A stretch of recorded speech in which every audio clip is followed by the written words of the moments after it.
Only a few more days of play on the men's side of the draw, and the semifinals are halfway set. Now, put this on the screen. You know I take so much pride in my ability to predict the tennis future. And while I was kind of half joking, a throwaway prediction saying, I think maybe we're going to get Alcaraz and Cam Norrie 5-set match, I did offer the caveat that said, I will not be surprised if Alcaraz lifts the level and destroys Cam Norrie in 3 sets. No surprises today because that is what happened indeed. I will point out one thing, though. Cam Norrie was able to get the second serve numbers of Carlos Alcaraz down to 33%. If he was able to make a dent at all in that first serve, 89%. If he was able to get his first serve win number 63% up to where an elite server like a Novak Djokovic would have it, or a Yannick Sinner, you could see that second serve number all of a sudden being a little bit of a problem. You put the pressure on Alcaraz by taking his second serve win percentage down and holding serve all the time. Even Taylor Fritz maybe could be in such a position on Friday. But, of course, Cam Norrie does not have that kind of firepower on the first serve, and that was his first big problem in this match, not being able to hang in there and put pressure on Alcaraz. He helped him by being a little less solid than usual, too, by going for too much on the forehand and giving some unforced errors you usually don't see from Scammerin Norrie. There is one thing that did happen. One thing did come true in the tennis future. I said, watch out for Scam Norrie's dirty tricks. Even Carlos Alcaraz could fall victim to those. Take a look to this one. I did warn you of this, didn't I? It's working beautifully. The guy moves so well, but that was a nice dirty trick from Scam Norrie. We wave farewell to Scam Norrie as he is no more in the 2025 Wimbledon draw. I'm feeling good, though, despite that, because my Final Four is coming together very nicely. The first 2 men into the semifinals are the ones I did predict on this very show. Carlos Alcaraz, Taylor Fritz, the first 2 into the Final Four, as predicted here by moi, Coffee Break Tennis, Mr. Matt Bradshaw, the fortune teller of Grand Slam tennis. I take much pride in that. I do indeed. Let's move on to the big news of the day, and that was the rumors flying all over. Yannick Sinner, here it is from our old buddies at the Express. Those dirty dogs who call themselves journalists. The London Times Express, or whatever they call themselves. The British Express. Yannick Sinner cancels Wimbledon practice session canceled it after an MRI scan on the elbow injury. Now, they do specialize in fake news over the Express, and this is, of course, not the whole story. J-Flo had a comment, BS about the Sinner injury, he said on last night's late night video that we posted here at Coffee Break Tennis.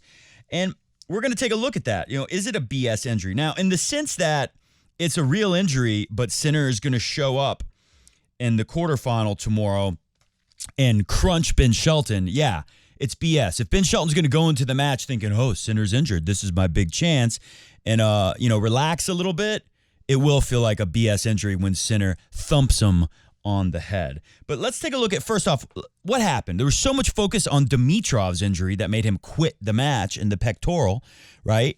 That horrible injury. There was so much focus on that, a lot of people weren't talking about it yesterday. Today, there was a lot more talk about this. Here's the moment it happened.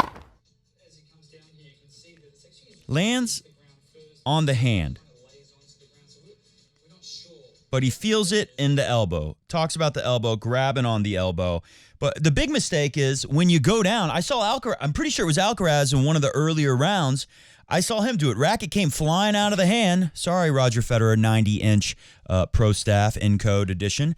Racket came flying out of the hand onto the grass from Alcaraz because when you go down, you're supposed to drop the racket. It's easier to mess up the wrist and the arm when you have the racket in the hand and you go down. It can kind of, the racket can hit the ground first and kind of jar your wrist in a crazy way. Maybe it could snap your wrist right off. Who knows? I've been warned, though, by tennis coaches not to do that ever. Take a look at this one, though. This is proof. And part of this is Grigor Dimitrov's excellent play, but it's definitely, he was feeling it. His average forehand speed and topspin rate goes down. Set 1 to set 2, it goes down a little. By set 3, it goes down a lot. And Coach Darren Cahill, he said that the average against maybe the first or second round for Sinner, The average center forehand speed was 84 miles an hour, so this is quite a drop-off. And again, it happened in the first game of the match to center, so dropping down from 84 to 79 basically in set one. Maybe you need a little time to rev it up, but there is that. Then they asked Mr. Cahill, and this is interesting because, when you work for ESPN and you got to commentate, but you're also a coach of a top player, you kind of don't want to give away too much information. So credit to Cahill. He's pretty good at this, at giving significant real information, for the broadcast, but also not revealing too much from the inner working secrets of the team center. So take a listen to this. They're like, hey, you practiced, you canceled the practice after the MRI, but then Jannik did go on to practice, but not at Wimbledon, indoor actually, not on the grass, indoor on a hard court. What's the deal with that, Darren Cahill? Yeah, no news on the MRI just yet. He had it earlier today, and he can't take a day off, so he wanted to touch the ball. So we went out to the indoor courts for about 20 or 30 minutes, and Simone and myself just fed him a few balls out of the basket, and he just touched the ball with some forehands. Did you go indoors, so you got clean bounces, for the arm? Yeah, I wanted to stay out of the sun, to be completely honest. Very nice poker face there. Jannik Sinner's coach, Darren Cahill, pointing out that Sinner is the kind of guy, like myself, that sometimes you just want to touch balls. What guy hasn't felt like that? Who's a lover of the game? Fait du sport, fait du tennis, jugar de tennis, as Carlos Alcaraz would say. But also there, I love that Brad Gilbert says, was it just because you want to get a good bounce for the elbow? And the way I read that is, we want to keep this private. Let's go indoor. Let's get cameras off. Let's get fans and spectators' eyes off of Jannik. Let's just hit for 20, 30 minutes, I think he said, was how long Sinner hit. And let's just see how the elbow feels. Does it feel normal? We got an MRI. The results aren't in yet. Supposedly the results weren't in yet at that point when he did that interview. And let's just see, how does it feel hitting a ball? Doesn't matter if it's bouncing off a grass, a hard court, any of that. It's just, let's hit balls for a few minutes. 20 minutes is long enough to let the blood flow through the whole body and feel pretty normal while you hit. Let's see how it feels. Was it normal? We will not know. No one will know. We won't know until tomorrow. I seriously doubt Sinner's not going to play. And going back to that comment saying this is a BS injury, well, I think Andy Roddick agrees. Here's from our friends, the Sports Mosquitoes at tennis, the Sports Skeeta Tennis. It's still tough. Andy Roddick lacks faith in Ben Shelton defeating Jannik Sinner at the Wimbledon quarterfinal despite Italian being injured. It's still tough. Meaning it's probably still not going to happen because we know dude's too young and too fit to be super injured from that, I would guess. He's going to have it together enough to get through Ben Shelton. Part of that is supreme confidence in Sinner. Part of that is less supreme confidence in the abilities of Ben Shelton. Do put it on the screen. Taylor Fritz was indeed the first man in, followed by Carlos Alcaraz. If Sinner is healthy and beats Ben Shelton, if Djokovic beats Koboli, we will have the Final Four that I picked. Very proud of that here at Coffee Break Tennis. We pride ourselves on that. But first, let's look at the boss man, Fritz. Now, if you're like me, when Taylor Fritz first became sponsored by Hugo Boss, I saw this big boss headband he was wearing on his forehead, just big old boss there. And the first thing I thought was, you ain't the boss of me, Taylor Fritz. But he is the boss of American tennis now. There is no doubt about that. Second major semifinal appearance. First active American man to reach a semifinal on a non-hard court major. And he leads the entire ATP Tour this year. 13 wins on grass. That is the leader on the season. Fritz is doing a lot of stuff very well. We talk about how great his serve game is. He also has really good ground strokes, beautiful timing, clean ball striking. Take a look at this, though. This is pretty sweet as well. We talked about in the last video how Fritz has been working on what grip to be in at the moment of the first serve return. And one thing he talked about was how his two-hand backhand grip is the same as a grip to chip. So one thing I noticed was some first serves were coming in, and he was able to take not a big wind-up, but a full two-hand backhand swing. And then instead of switching over to the forehand grip, maybe he would block the forehand like a volley a little bit more. But take a look at this. Before Wimbledon, he's returning on average. I don't know if this is the whole year or just the tournament, because he did play a lot on grass going into Wimbledon, more than anybody else, I think. Maybe it's just on grass, the grass season pre-Wimbledon. He's a little more than 6 feet behind the baseline, returning the first serve. Now he's right up on the baseline. I could see that backfiring. Alcaraz, although he was playing Pesci Pericard, he was playing El Diablo from Canada. So those guys have huge serves. You could say he was in close for them because he was just blocking everything. But Khachanov has a pretty big serve himself. And I saw a good blend, a good mix from Taylor Fritzy of blocks and full swing, abbreviated swings, but full swings on the return, and he's doing it from very early. So, yeah, Taylor Fritz wants to win one of these majors. He said he can't live with himself if he doesn't figure out how to win a major before he retires from the game. And it looks like you got to at least give him credit for this, no matter what you think about Mr. Fritzy Boy, the boss man of American tennis. No matter what you think about him, he is doing everything he can to get the most out of his game, John Isner style. And I think he'll have a better chance with his much improved movement. The one thing about Fritz in the early days was this guy's super talented. He's got a great serve, really nice ground strokes, but he's slow. And Coach Russell, who was known for being one of those guys who's not super talented, kind of short, but works so hard in the gym that he's able to have a top 100, ATP tennis player career. Anyways, look at this also. Fritz, amazingly, thanks to Muscles Russells, has gotten faster, a little faster. That is for sure, compared to when we first saw him on tour. Average speed from the forehand of Fritz. He was targeting the Khachanov forehand because the thing is so ugly. He holds the grip like this. It's a big old wind-up.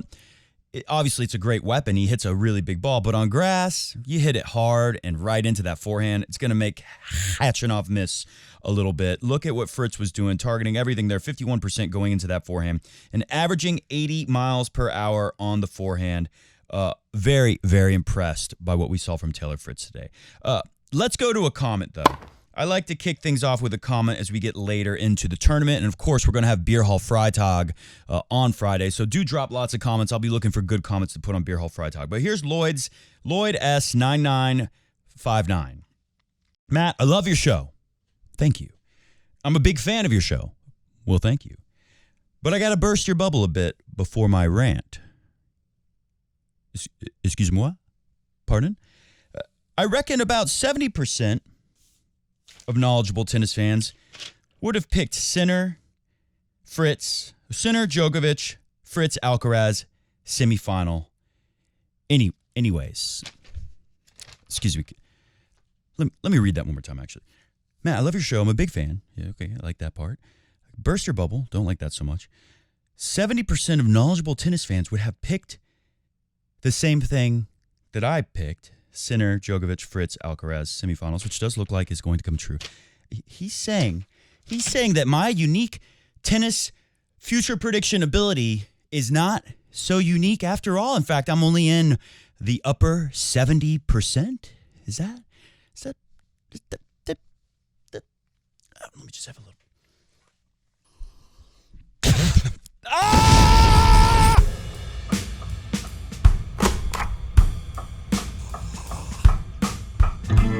Welcome to Coffee Break Tennis. I'm your humble host, Matt Bradshaw. Just kidding. I didn't make me insane to read that very insulting comment. I'm going to go back to Lloyd because the rest of it is pretty good. Don't like the first part at all. Hate it. Can't stand it. Just kidding. Not kidding. What a disgrace to close the roof at the French. Big talk about Sinner and Alcaraz beating peak Nadal at French. But what BS? Last night proved that. A Fed-like performance against Sinner just shows, in my opinion, Sinner and Alcaraz wouldn't beat peak Fed and Djokovic at Wimbledon or Nadal at the French. And guys, Novak lost to in 2023 to the win. In 2023, Novak lost to the win, not just to Alcaraz. They closed the roof on a less windy day for the women's final. Then 2024, coming off knee surgery, and he's 38 years old, might just be a little too old now. I'm optimistic Novak can get it, but my point is the big three in their prime were better. I don't remember that. Was it 2023 in the five-setter? It was really windy. That might be true. I just don't remember it off the top of my head. Was it very windy in the women's final? They closed the roof, and then the men's final, they're like, it's an outdoor tournament. I know Andy Murray agrees with Mr. Lloyd, not on me being very average in my predictions, because I don't think Andy Murray would say that. I think Andy Murray would say I'm a savant. But I do think Andy Murray agrees that it was total BS that they closed the roof down. They had at least an hour of daylight. This is for Dimitrov the other day, right? They could have kept the roof open and played. They had over an hour of daylight. Andy Murray very upset. He said, this is an outdoor tournament. You only close the roof when you have to. You don't close the roof. Now, I know why they did it. They were thinking, all right, Grigor, Yannick, we're about to close we just finished the second set. We're about to start the third set. We might have to close the roof in the middle of the third set if it's a super long tiebreak set. So what do you think? We just close it right now and get it out of the way. That's probably what they were going for, but I understand the point. It's supposed to be an outdoor tournament. They had at least an hour. They had over an hour before it got too dark because you got to close the roof to have the lights kick on is the thing with that one. Anyways, let's go to what do we got next? Let's talk some more about Bossman Fritz because I actually do like his chances a little bit to beat Mr. Alcaraz. A little bit, not much, Yeah, that's the Cam Norrie. He could take him 5. I do feel a little bit like an idiot just for even saying that. Even though I put the Kavit in there, saying easily could be a straight sets blowout, but you could see a way, and the only sign of that being there was holding Alcaraz to a very low win on second serve percentage. Anyways, let's talk about Fritz because the commentators were pointing out that if Cam Norrie just had more on his first serve, he could have made it a lot more interesting. And, he was trying to make up for that in the forehand department by revving it up as high as he could and just ended up missing it too much and made it a little easy on Alcaraz. I believe I heard Chris Fowler or Johnny Mac, Patty Mac, one of them said that. Anyways, Johnny Mac tells Taylor Fritz the 2 things he needs to improve in order to win a Grand Slam title. And this is good stuff. 27-year-old's itching to win a first Grand Slam title and reached his maiden final last year after he reached a final at last year's U.S. Open, blah, blah, blah. McEnroe believes there's a couple things that he can improve before he thinks about entering the winner's circle. He said on his podcast, 6 Love 6, the second thing I would suggest for Taylor to get over the hump is that when he hits a big ground stroke to be immediately ready to move forwards. He has great ground strokes on both sides, but he hesitates. The transition game moving forwards needs some work. The other thing is he's got to hit his spots a little bit better on his second serve. His second serve at times, he sort of just spins it in. His first serve is huge. But to me, what I respect about Taylor is that he has maximized what he can do. And then, Tim Hinman said his grass court form is really impressive. 2 wins this week. He's Eastbourne 4 times now. He won his Stuttgart too, blah, blah, blah, blah. Fair to say Fritz would be extremely popular winner of a Grand Slam given how much he's liked on the ATP Tour. Yeah? Really? Okay. Anyway, so those 2 things. Yeah. Let's talk about the serve thing first. That was the one I read most recently. Second serve, he could hit the spots better. That's something Djokovic learned to do really well recently. Sometimes going really big. Djokovic, you see him come up with that second serve ace every now and then in some big matches. Federer did it all the time. And that was one thing we saw from Dimitrov. He gave a fed performance as he went up 2 sets to love on center last night. But not in the second serve department. His second serve win percentage was pretty low. He was getting almost 70% first serves in, winning well over 80% on the first serve, winning like 90% in the first set. And after the first 2 sets, he was like 82% win on first and getting about 68, 70% first serves in. So it wasn't affecting him yet, and he was going more risky on the second serve than usual because I'm sure he was very aware of that. And if Fritz can start hitting the spots with a big kick serve, and then maybe slip in a slice serve on second to kind of surprise the opponent sometimes, stuff like that. That would be a big deal. And, of course, it's really nice here at Wimbledon. It's amazing how much Alcaraz went to the net today. Was really, really impressive how good this guy is. I mean, Alcaraz and his beatdown of Cam Norrie, he did everything. He had incredible returning, great serving, coming to the net, drop shots, you name it. He was so good, forehand, backhand, just everything. It's gonna be really hard to beat him. That's why I'm saying, like, if someone's gonna do it, it's gonna be the legend, the greatest of all time. It's gonna be Djokovic, and it's gonna be some spirited performance from him. And I get fooled by Alcaraz a little bit because last year I see him sometimes getting a little choky, a little wobbly, and then he gets to the final and he takes care of business. I was shocked the way he served against Djokovic a couple years ago in that Wimbledon final that went 5 sets. It felt like Djokovic could have won that thing. It was very close, could have gone either way. But the difference maker was Alcaraz served outstanding, and then we look at him in earlier rounds, and he doesn't serve as well. He had a double fault and went down love 40 to start this match against Cam Norrie. You don't want to do that against a player who can take more advantage of it. He had a double fault serving for the match against Cam Norrie today. Had a double fault and some wobbly moments where he could have let him back in. I think Cam Norrie also was not totally 100%. The guy's been struggling. All of a sudden going right to Geneva right before Under Schweiz. When he played Djokovic in the semifinal there and lost to him, that was a good run. Then he went to the French Open and had a good run. Then he had some good results here on grass, obviously. Really good Wimbledon for him.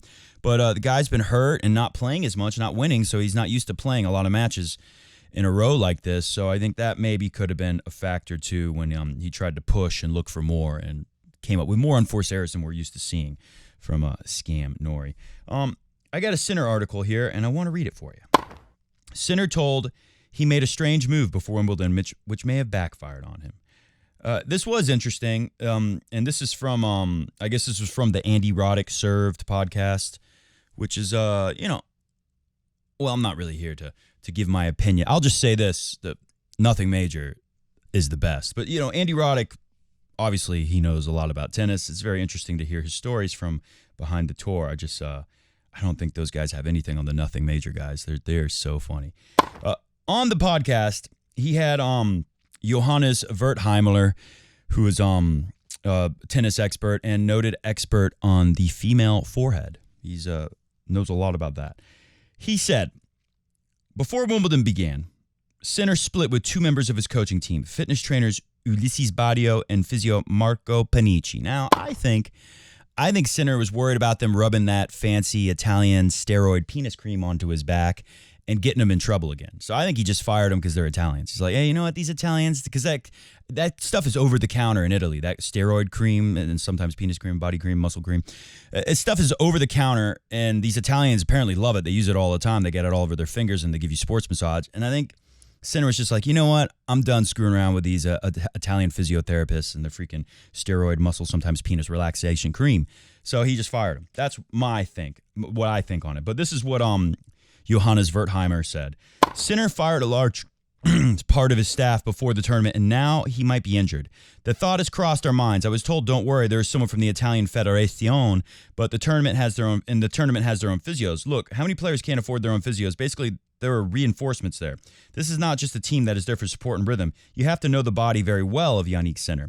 We talked before the tournament and said it's a strange move to fire your two members of your medical staff on the eve of a major, and now we are in week 2, and there seems to be an arm injury. Might that decision backfire? We shall see. Do comment below. Do you think it is going to backfire because of that? I've got to go teach a tennis lesson pretty soon, even though there is thunder in the distance. Who knows what this crazy weather is going to do? But I just want to say, so nice that the tournament finished early today like it used to in the old days before they had lights and roofs they would close and play super late. It is so nice to be drinking coffee and talking at a faster clip than when I drink the beers and Serbian wines that I'm known to drink at times. Anyway, so nice to be here. Let's go into some comments, and then we'll get out of here. Make sure you drop some comments because I'm going to do even more on Beer Hall Freitag. Okay, we're back. Before we do comments, I was going to read comments, and then I realized I had to leave right away to get to the tennis lesson. Anyways, I'm back. I'm recording this later and adding it in an addendum.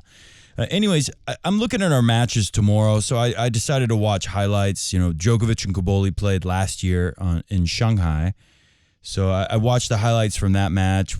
Not a whole lot to learn there because it was beatdown city, 6-1, 6-2, I think. He just kind of blew him away. But last year, Sinner and Ben Shelton did play, so I just watched the highlights from those matches. I want to talk about those, then we'll read the comments and get out of here. But the score was 6-2, 6-4, 7-6, Sinner over Shelton. Some of it I remembered. You might remember it too. Like, there was a point where Sinner had to hit a reverse tweener from just behind the baseline. And then it goes on, not exactly the thing Sinner is known for doing, but he goes on to win the point with a forehand cross-court winner, I think, right on the line with short angle. Pretty awesome. And what else? There was another point. Oh, you know what I remembered? It ends on a double fault in a tiebreaker. Close tiebreaker. I think Shelton's serving 9-10 to stay alive in the match in the tiebreaker. And right before he hits the second serve, someone drops some bottles somewhere. Right? It sounds like someone's doing cleanup somewhere. It's center court, Wimbledon. So wherever, off court somewhere, they're cleaning up bottles, throwing stuff away, and it sounds like someone just like dropped a bunch of glass bottles into a trash can all at the same time. Right as Shelton serves, and he double faults. So tough break there. Looking at the stats, and after the first set, Shelton was only winning like 20% on second serve points, whereas I think Sinner was winning 100% or something crazy like that. But final match statistics, yeah, Shelton 15 aces on 4 doubles. That's impressive. Sinner had 7 on 0. First serve ends 72%. That's a ton from Ben Shelton. But Shelton's winning first serve 70% and second serve 41. Those numbers are just low enough to really hurt him. And he was broken twice, only twice in the match. Is that for real? Okay. Ooh, excuse me. I misread that. He was only able to save break points twice. 4 times he was broken, whereas he broke Sinner only 1 time in that whole match. I think that would be 2 breaks in the 6-2 set for Sinner, 1 break in the 6-4 set for Sinner, and then 1 break for each of them. Ben Shelton got ahead with the break. Sinner able to break back and take it to the tiebreak to finish him off in the third set. Anyways, one thing I noticed just watching the points, every single point in that highlight reel, other than a couple where Shelton got a really big first serve in, was able to go on offense right away. Other than that, every single point in the highlight reel, Shelton looks like Sasha Zverev. Sinner is dictating play from the baseline like he normally does, taking the ball early, hitting it big. And Shelton's just way back, running all over the place, just trying to stay alive. That is obviously not going to cut it for him. And I would expect more of the same. Of course, the big question is Sinner healthy? We still don't know, even at this point. I'm recording this now, like 11 o'clock, pretty late. Yeah, so we won't know until tomorrow. My guess is Sinner will not be 100%, but will be good enough to win the match for sure. You know, he might not feel perfectly the way he wants to, but I'm guessing he's going to come in there like 85, 90% on the elbow. We hope for the guy. Hopefully the MRI didn't find something really bad. And I would think we would see a similar match. I'm sure Shelton is better from last year, but I wouldn't give him as much credit as I would for like Taylor Fritz. I'd say Taylor Fritz is a much better place this year compared to last year's Wimbledon, more so than Ben Shelton. So I like Sinner in 4 sets. Maybe Sinner has an issue and maybe it goes 5. Maybe there's an upset, but my guess is Sinner comes out feeling pretty close to normal and wins in 4 sets. And then Caboli, yeah, he got blown away. It looks like Joker was just on fire that day, so maybe Joker won't come out playing that well, but I think Joker's going to take care of business and most likely get it in 3 sets, like I said in that last Djokovic match. Maybe Caboli's going to play super inspired, but I think like Shanghai, low bouncing, fast court, and for a hard court, it's closer to Wimbledon than a lot closer to Wimbledon than Indian Wells, for example. So I would think more of the same. I think Joker's gonna feel it and be able to take advantage of the faster court. Anyways, hit the music and let's read some questions so we can get out of here. Questions, comments, answers, you name it. It is all there. I like this first one.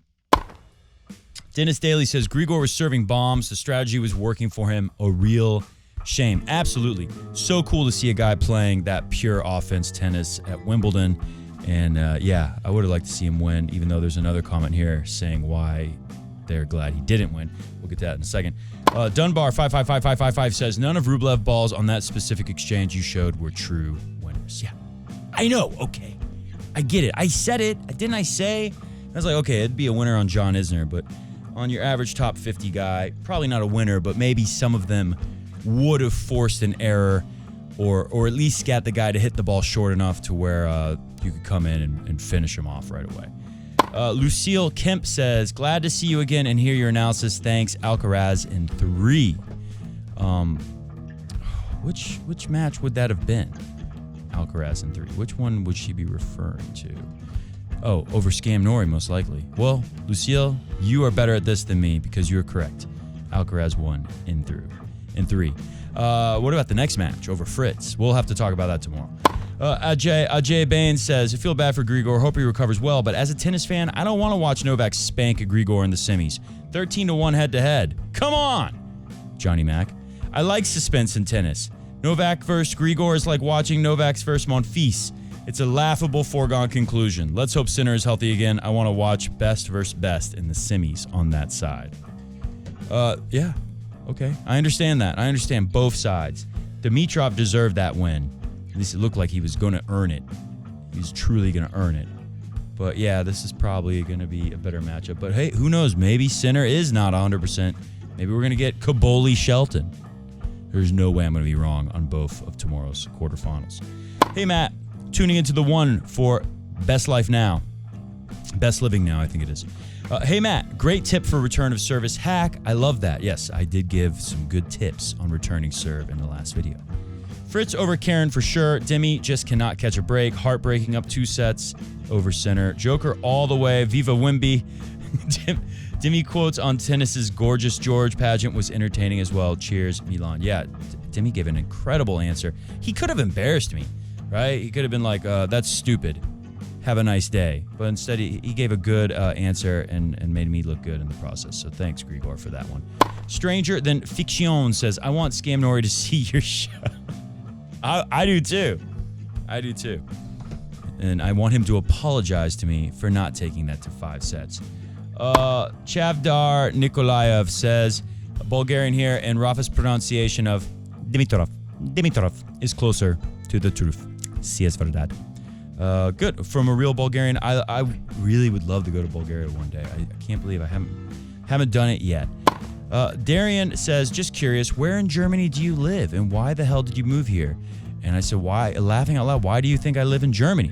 And then I responded in German. Vielleicht ist es die Schwarzwald hinter mir durch den Finster, ja. Yeah, that means maybe it's because it looks like the Black Forest is behind me through the window. Maybe that's why. Was he joking? I don't live in Germany. I live in Georgia, not the Georgia where Comrade Stalin is from. Georgia in the United States. But I have visited Germany. I was first in Frankfurt briefly on my way to Rotterdam through the train system to see that tennis tournament, which was awesome. I saw Sinner lose to Medvedev. That was the year before Sinner became the Sinner we have right now, the number 1 in the world Sinner, before everything started to click and he started beating Djokovic every time they met up. But anyways, yeah, Frankfurt kind of sucks. My first experience around the train station area. But I guess any major city, you could get that vibe a little bit. Where else have I been? I just recently went for Laver Cup. I actually shot a really cool video and intro, and it just took me so long. I felt dumb posting it like weeks after Laver Cup was over. I kind of bit off more than I could chew. But yeah, I did 4 days in Germany, did Berlin, Laver Cup. You know, it was really hard to make the video because we went all over the place. Went to Munich. Where else did we go? Drove through Nuremberg, was there for a little bit.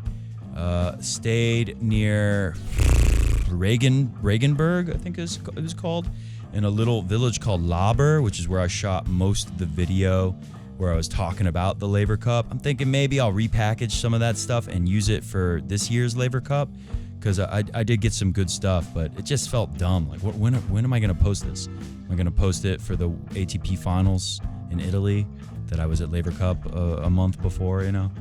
It seemed kind of dumb. But I did see Taylor Fritz beat Zverev in that match. That was pretty cool. Anyways, yeah, don't live in Germany, but that is my extensive history in traveling through Germany. Super cool. My German, I learned German because I wanted to one day talk to Federer and impress him with my German. I didn't understand at the time. I thought maybe one day I'll get to interview Federer. And also, I just thought it'd be cool to understand his press conferences because I knew that he gives more honest answers in German. But I was wrong. It's Swiss German. I didn't know the difference back then when I started doing German Duolingo all the time. That was like 2012, 2013 or something. So I actually know like a lot of German thanks to the Duolingo app. Amy says, thanks, Matt, for your videos. Glad you're making these on a regular basis during Wimbledon. I hope your prediction is wrong and we get another final Alcaraz and Sinner. It could be. Sinner Djokovic is kind of a 50-50 coin toss. I just feel like Joker is not going to have many more chances, and he's just going to step it up. like he did at the Olympics, like the way he stepped up and made sure he guaranteed that he gave it everything, right? He can't guarantee that he's going to win, but he can guarantee that his effort level is at, the highest quality that he can muster up for 2, 3, 4, however many hours in a row. That was best of 3 that helped him a little, but I think we might see that, which is why I think Joker could step it up and get one more here. He knows this is the time to do it. And I think the body's healthy, and that was kind of the most important thing, as you saw with like last year. He made it to the Wimbledon final, so good on grass, but just coming off a knee surgery. So yeah, this is it. This is his chance. But we could all obviously see Alcaraz Sinner again. That would be awesome too. And she points out the different styles of tennis playing out on the grass against each other is very interesting. Yeah, would love that. Man, we got a lot of comments. Should I save some for Beer Hall Freitag? Yeah, let's just save the rest. I'm exhausted. I got to get up early and watch all the tennis so I can make an even better video tomorrow. That is my mission. See ya!